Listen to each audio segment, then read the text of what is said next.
À la requête de l'Agence de gestion et de recouvrement des avoirs criminels, il s'est tenu récemment dans un entrepôt la vente aux enchères des véhicules, de camions et d'engins de travaux publics. Des particuliers ainsi que des personnes du monde des affaires ont pris part à cette vente. Fulgence Canon, Doumbia Ayouba, dans un commentaire de Philippe Zabo. Vous avez vu, c'est une Mazda, petite, un peu sport. Des pions d'enchères à 800 000.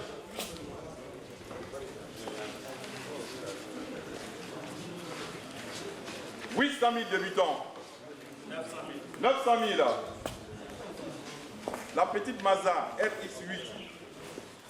900 000. 20 véhicules automobiles, une motocyclette, 20 engins de travaux publics, le tout estimé à 246 millions de francs CFA, ont été mis aux enchères par l'Agence de gestion de recouvrement des avoirs criminels, AGERAC. Ouverture au grand public, cette opération concerne toute personne intéressée qui s'est inscrite à l'étude du commissaire de justice Jean-Noël Sampa et qui s'est acquitté d'une caution de 500 000 francs CFA. Alors lorsque le juge d'instruction prend une ordonnance de saisie portant sur un véhicule, je parle de véhicule parce que nous sommes dans une vente aux enchères publiques portant sur les véhicules automobiles, ce véhicule est mis à la disposition de la GRAC par le procureur de la République. Alors si le véhicule présente un risque de détérioration, de dépréciation, la GRAC le vend, conserve donc le produit de la vente et attend la fin de la procédure.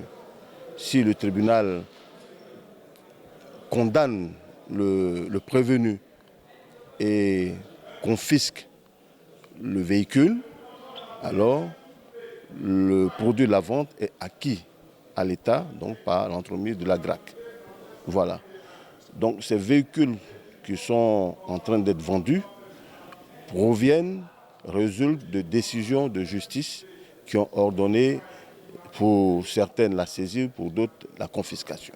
Et depuis 2 ou 3 ans, donc ils présentent un risque de dépréciation qui est réel.